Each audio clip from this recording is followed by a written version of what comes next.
6, AR 16-020, petition to amend the zoning regulations. Kim Simoncini. This is eligible for decision tonight.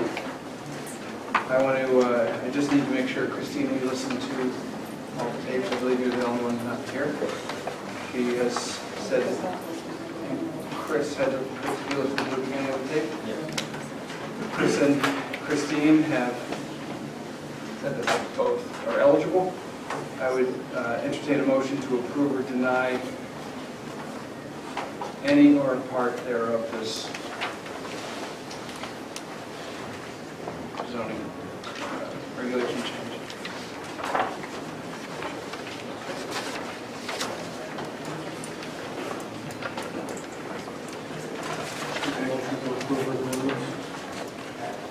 Okay.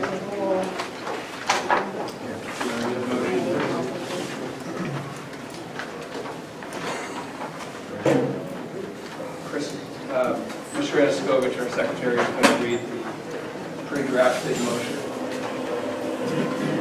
Draft motion to approve application AR 16-020 submitted by Kimberly A. Simoncini.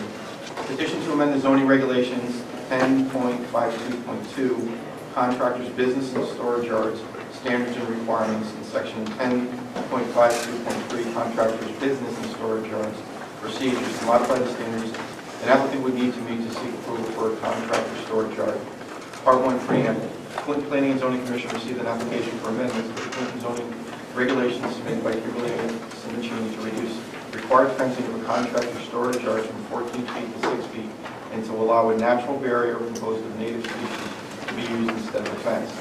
Additionally, the amendments would reduce the required setbacks for the outside storage of materials under certain circumstances and allow operation of a contractor storage yard outside the standard hours of operations during emergency circumstances. The application was reviewed by the Commission at its April 11, 2016 meeting and was set down for public hearing. The public hearing opened on July 5, 2016 and was closed that evening. At the public hearing, the applicant presented testimonies and members of the public were permitted to present evidence orally and in writing related to the merits of the application. The Commission received written comments from the planning consultant, John Gosowski, its counsel, Richard Roberts, as well as from Carol Szymanski, an environmental analyst with the Office of Long Island Sound Programs, Bureau of Water Protection, and Land Use of the Development of Energy and Environmental Protection. James Gulletti, Chairman of the South Central Connecticut Regional Planning Commission, J.H. Torrance Nellens, Senior Planner for the Lower Connecticut River Valley Regional Planning Committee, and 2 emails from Dan Wilkes and Linda Wilkes. Part 2, the materials submitted into record. While the following is not a complete list of all materials submitted into record, the Commission specifically notes the following items as received and reviewed. Petition for amendment to regulations dated March 28, 2016, 10.52.2, contractors business and storage yards, standards and requirements, and section 10.52.3, contractors business and storage yards procedures. To modify the standards, an applicant would need to meet to seek approval for contractor storage yard submitted by Kimberly A. Simoncini, applicant and agent. Drafted amended text language for sections 10.52.2 and 10.52.3 submitted by applicant. Review letter from Richard Roberts, Esquire, Halpern & Sage, LLP, dated May 31st, 2016, evaluating proposed text amendments. Review letter from John Gosowski, AICP, CME Associates, dated May 31st, 2016, evaluating proposed text amendments. Review letter from Carol Szymanski, Environmental Analyst 2, Office of the Long Island Sound Programs, Bureau of Water Protection and Land Reuse, Department of Energy and Environmental Protection, dated May 5th, 2016, evaluating proposed text amendments. Review letter from J.H. Cornerstone, Senior Planner for the Lower Connecticut River Valley Regional Planning Committee, dated May 11, 2016, evaluating proposed text amendments. Review letter from James Gulletti, Chairman of the South Central Connecticut Regional Planning Commission, dated May 18, 2016, evaluating proposed text amendments. 2 emails dated June 4, 2016, from Dan and Linda Wilkes, expressing their opposition to the text amendments. Part 3, findings of fact. Based on the evidence submitted into record, the Commission makes the following findings. The application is substantially complete and all required submissions have been received. The Commission has held a properly noticed public hearing to receive public comments on the proposed text. The draft regulations as amended by the applicant and further amended by the Commission is set forth below are consistent with the Council Plan of Conservation and Development. A, as noted in the report submitted by the Commission Planning Consultant, Visual integrity and improvement of the streetscape is a major focus of the plan of conservation and development. And this regulation change can assist in providing a visually friendly and harmonious streetscape in relation to neighboring properties. B, as set forth in the plan of conservation and development, the goal of the previous plan, which was echoed throughout, is to encourage attractive, well-designed commercial and industrial activity in appropriate locations in order to provide convenient services for residents, diversify tax base, and furnish employment opportunities in a way that is supportive and reflective of Clayton's community character. C, the proposed changes will likely assist the goal of the plan of conservation and development to quote-unquote encourage industrial and large-scale businesses to locate in the non-road planning focus area. 4, the proposed amendments are consistent with the comprehensive plan in that the area of town which has a concentration of contractor storage yards, largely along Nod Place, is visually secluded from residential areas and allowing reduced setbacks in the area will prevent the need for contractors to seek other locations in more visibly sensitive locations in town. Decisions and conditions based on the above findings of fact and expressly and explicitly on the conditions set forth hereunder, the Planning and Zoning Commission hereby votes to approve application AR 16-020 with the following modifications to text. The effective date of these amendments to the zoning regulations shall be August 15, 2016, dated at Connecticut, this date, 11th day of July 2016. Okay, that's the motion. Before we go further, folks, Mr. Neri, you recuse yourself from the application process. You're not seated on it this evening. It's probably best if you leave the table and leave further discussion. You know? Fair enough. Okay. I'll also mention there are a number of these motions I prepared on the application. I have left in language allowing modifications to be made. If you don't make modifications, you don't need to leave the language saying with other modifications. So just that's my point. Okay, so that's the motion. You said, and you wanted to do with amendments? Do you want to state those amendments now or during discussion? During discussion. Well, we need a second. We need a second. Second. Okay, we have a second. Discussion. One of the things I looked at here, there's two different types of contractor storage yards. One would be something that abutted a residential community, and one that would be completely within industrial, commercial, right? Am I correct? Yes. We require, and I believe, tell me if I'm wrong, but we're requiring some setbacks from the fence in this regulation change.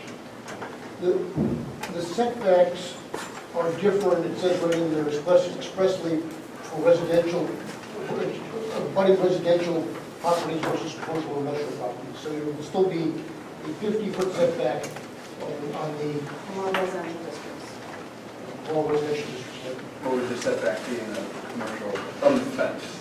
Not from where the fence is to the line, but from where the materials are used for the fence.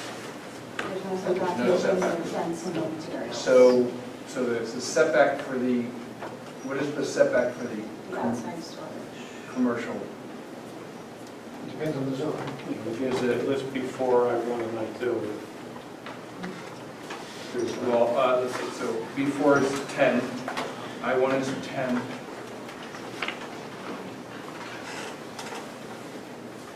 The regulation as written says the outside storage area shall have the following setbacks. And in the I-1, it shows 10 feet and 10 feet Right. on the front and sides, and in the I-2, it's 10 feet and 5 feet. That's the regular page 10136. Right, what I'm saying is, Talking about? yes, so for me, if you're in the I1 and the I2, you would want your materials as close, you'd want to use, well, you'd want to use as much of your space as possible, but to screen something, you want to put it closer to wherever you're screening, not further away. So if you're looking, in other words, if I have a big square and I make you put the pile in the middle, I can see the pile. But if I make you put it all around the perimeter, closer to me, I can't see anything. Of course. So, flat piece of ground, which most industrial sites are not on hilly areas. It's not conducive to running an industrial site on a hilly area. I'm just bringing up the topic that I would not want to limit somebody so they actually end up seeing more of the materials when I could have seen less of the materials. I don't know if that makes sense to anybody else. I agree with the setbacks that are listed here. For me, the concern was that we maintain the setbacks at the residential areas, which is listed as 50. I think that's probably more important than the industrial or business zones. One of the things that I would change is I didn't like the 14-foot fence in our overlay regulations. I don't know that a 6-foot fence is I think again, the B4, the I1, the I2, 6-foot might be fine. Maybe against residents, a 10-foot fence might be more appropriate. And we'll see to look at that. I don't think you could buy it for it. It'd have to be It's custom, it's a custom. Custom fences. Well, do we have language about, because you can check, I've said in several meetings now, most people would rather have a biological fence. So there's two pieces to this. One is, three pieces. One is screening the area, which is usually the most important, at least from three sides, screening so you can't see. The other is security, and the other is something called an attractive nuisance, which falls under security, which helps keep young kids out of the site. For me, the size of the fence isn't really that big an issue, because you could have a 6-foot black chain link fence that you never see with a row of arborvitaes that are 20 feet tall, which makes everybody happy. But I'd hate, again, to put somebody into a box and say, well, you have to do a 12-foot fence.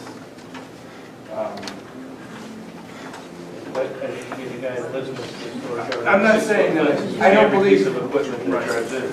I'm with you, I'm not sure a 6-foot fence is the answer either. I mean, 6 might be too small, I know they do make it, 8 foot, 6 and 8 feet tend to be the standards. I go. When we change this, if we change this, can't these pop up everywhere? What, Or it's just for that piece of contract? contractor storage They're area? only allowed in No, that- I2 and I1 zones. So they can't pop up? They can only be in those zones. There are industrial zones that abut residential zones, and that's why you have that 50-foot setback.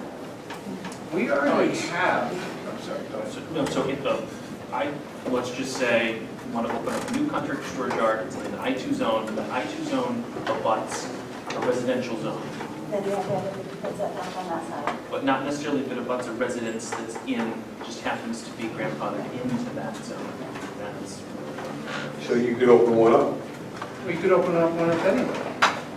No, what Mike's saying is, pre-existing, let's say a house pre-exists in an industrial zone, that person wouldn't have any setback then. They would be, those setbacks would carry. I think the fear is that we're creating this regulation so we can have contractor storage yards, and that's not what we're doing.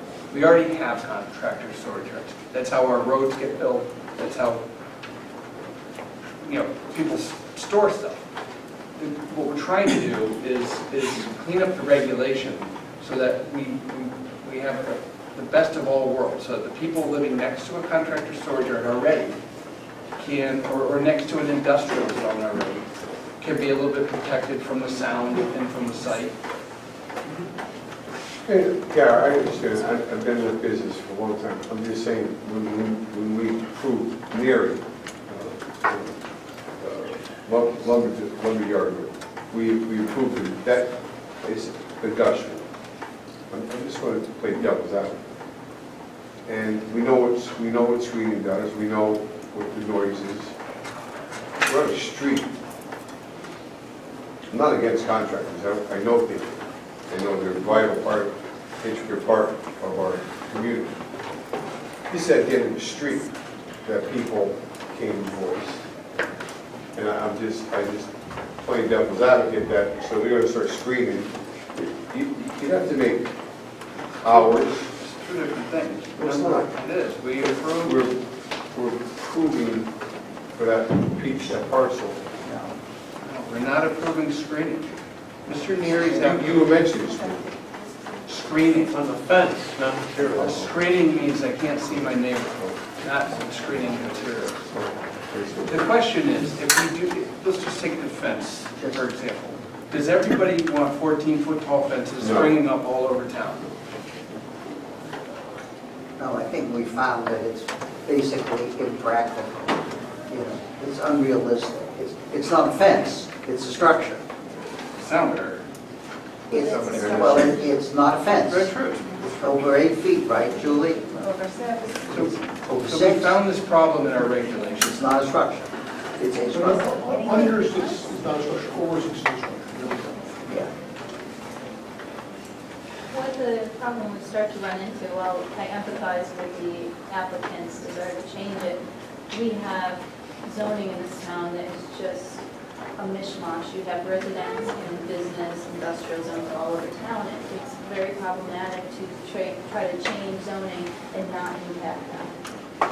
We've had a number of people come out from the public saying that they're very concerned by this type of change really would impact them because they do reside in the industrial zone or business zone, that the zoning was not in place at the time, and it predated zoning, or the zone lines have changed over time because we didn't have a planning and zoning commission that really focused on where industrial is going to take place or where business is going to take place at the time.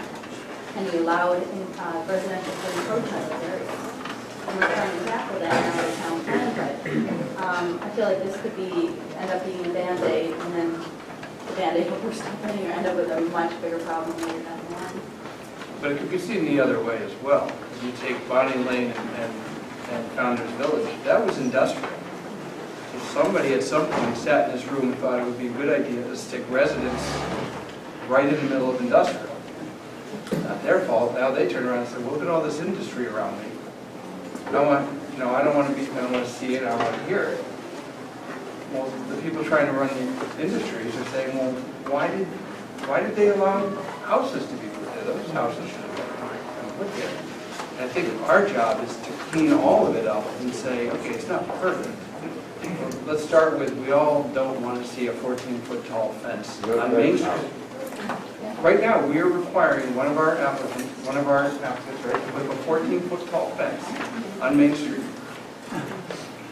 I personally, I don't think that's what anybody with the intent of the regulation was. Dangerous.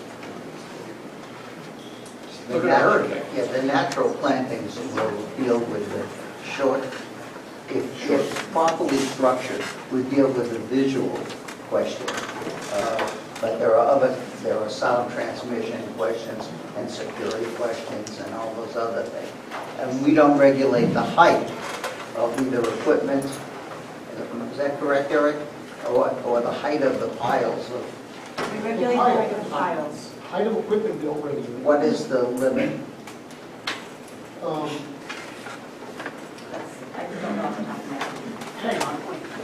The practical limits, whatever can fit on a bowboy go under a bridge, so it's under, Not, well, with respect to equipment, but not with respect to materials. regulate materials. Yeah, well, to what, There should be stockpiling materials here, correct? yeah, and, the question is of how high? Based on slope and things like that. I know Lumbertown Road, I mean, they fought for a long time to get the big high. We did them a favor, they had a huge pile there. I'm just saying, the people that live on that road, I mean, Some might argue that they've been there for 75 years, and we didn't necessarily do them a favor. We interjected our opinion. yeah. You know, it's one thing when somebody new is trying to start up a business in this town. But when you have businesses that literally built this town and been here for 100 years, 75 years, 50 years, and then one day we're saying, well, your excavator's a little tall. Well, I mean, We're not eliminating them, let's be clear about that. Nobody's proposing eliminating these existing non-conforming uses. This is a matter of mitigating, I think, the local impact of that. Nobody's proposing pushing these people out. And I think it's reasonable that we have standards that protect. I'd like to speak against the motion on the table, because I think this is a subject in much more, we're not prepared to resolve this issue. And to do it, to do something, because one person suggested this, I think it requires a complicated solution that involves natural screening, fencing, height limitations, and all kinds of things. And all those things put together are the only thing that's going to protect either a use that's in a residential area or the residential area that has a use in it. We're not trying to act in a way that's particularly favorable to either party, but to balance the considerations here. So I would respectfully suggest that this motion to approve be defeated. And just for the record, Alan, you do remember that it was this commission, it wasn't that person who came and said, hey, I got this idea. It was this commission that asked that person to go out and try to rewrite the regulations. Well, that's fine. On her own time and with her own money. That's fine. But we still have the right to reject whatever. We do, I just wanted on the record what actually happened. Yeah. My concern about the regulation is that I just don't think 5-foot setback in this site is adequate for safety reasons and for access. It's a point that I made last week. How you get a fire engine around the back of the pile, it's only 5 feet.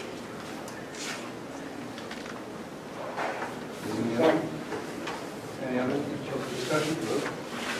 Just some items that were sent in as correspondence, and I don't know how they were dealt with. I didn't hear any discussion at the public hearing regarding the Torranstown and the River Cogs comments where it's noted that the commission is proposing to remove the 50-foot separation buffer from contractors' businesses and storage yard properties that are adjacent to non-conforming residential structures, parentheses, non-conforming in terms of being located on property in a non-residential district, parentheses. As such, the separation only affords zone conforming residential structures such protection. The existing language provides separation protection despite the adjacent district zoning. The commission should consider retaining the existing language as such circumstances could exist in the adjacent River Cogtown Westbrook. And I know our consultant planner had written some comments regarding the amendment change. Says, as noted, the report submitted by the commission planning consultant. The proposed amendment does not provide clear jurisdiction for the changes that are rooted in the goals of the plan of conservation development. It is not evident how the town or either dramatic or harming business owners or applicants via the current standards, nor how the plan of conservation development goals will be better met through these changes. That was A. D says the consultant, further notes that while the simple explanation these changes would be better for businesses may be offered, the commission must balance that against the need to protect adjacent businesses, property owners, and visual integrity of the public way. Unquote. And then lastly, I had some concerns about removing the documentation requirements on the material type and quality handling, storage, emergency procedures. A lot of things, just as a point of background, a lot of the list of things are more appropriate to the hazardous materials, that if they had hazardous materials on the site, there's a whole other section that would have been applied. Have any of them been removed and not replaced? Or not have been located in another area of the... It's all the same. So there's absolutely no removal of any of those procedures? It was just a duplication, a lot of them didn't apply to just the contractors or storage, all that, unless they had to have things materials. Okay, so what happens if the hazardous materials? Then it's another section of, another special exception standard that would apply.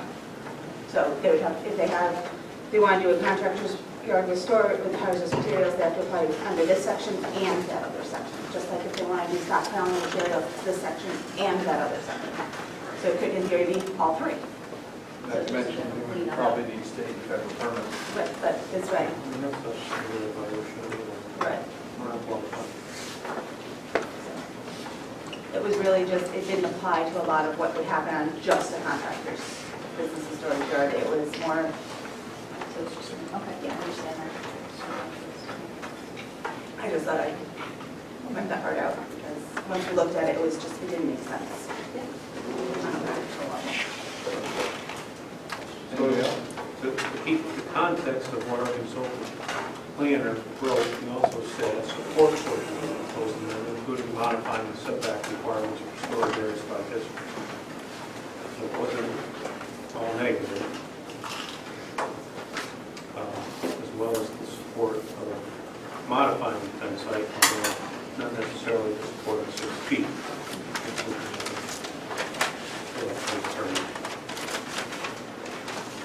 So Alan, you had said that you were going on the record saying that you're against this. Are you against all of it? Because I think it was, I asked for. No, I think that I'm against all of it only because it deals with bits and pieces of the underlying problem, and it doesn't resolve the underlying problem. It might marginally improve, it might worsen the problem in some cases. We don't know that, and I think we need more information in order to make a determination of, for example, the relationship of fencing to screening, and whether some uses might need both. If you want to protect people on the outside, what works better? Does a combination work? So it's a matter of safety and security. It's a matter of view. All of those things should be resolved. If we're doing it, let's do it right. I think I would concur that as well with the residential properties that fall within the other zones, there has to be some allowance to protect them. I don't know how you could do that, whether you're looking at each zone, finding out, actually mapping where those residential properties are, and having some sort of mechanism of language within the text to protect them that way. Yeah, and I also, I agree that the 14-foot fencing makes no sense.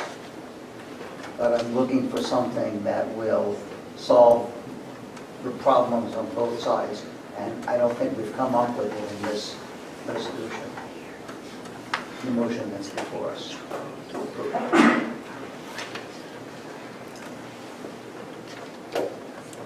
Any other discussion? Okay, all in favor?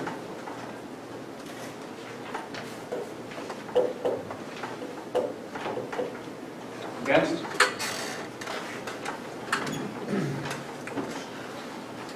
And abstaining? Motion did not carry. Okay, that said, we just defeated something that would have, in my opinion, we spent a lot of time working on, and now we have nothing. So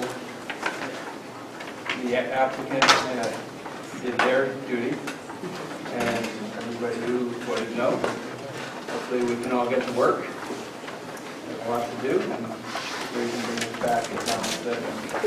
Regulation should take this on. Regulations should take this on right away. Mr. Chairman?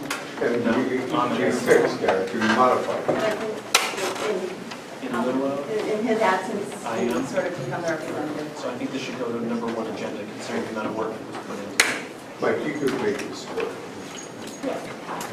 Alan, would you be willing to help out on regulations? Absolutely. All right, thank you very much. Mr. Chairman, if I could, Eric, procedurally, there was a failed motion to approve. Does that kind of come to a motion to deny? That's a failed application. Fill that. You don't need an active motion to deny. You're not in active motion. Just procedurally, what's going to happen with some of your violations that they are going to be able to stand still?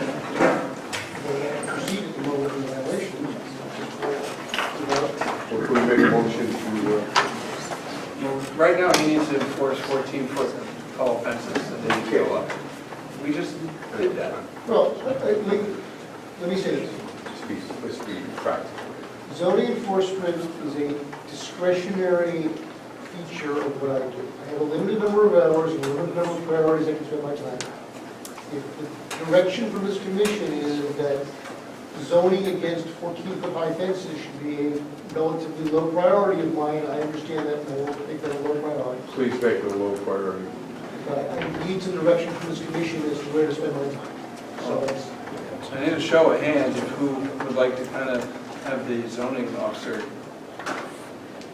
make 14-foot tall fences a low priority. And I think that is consistent with the sense of the motion that I made to deny. Make it a low priority. I'm happy to not spend my time working on it. The commission feels that way. I can't simply send a letter saying I'm going to ignore it, but I'll make it a low enforcement priority, okay? The lowest. Just let the record show that I disagree with that. With what? 14. I disagree, either something is a violation or it isn't a violation. Okay, moving on.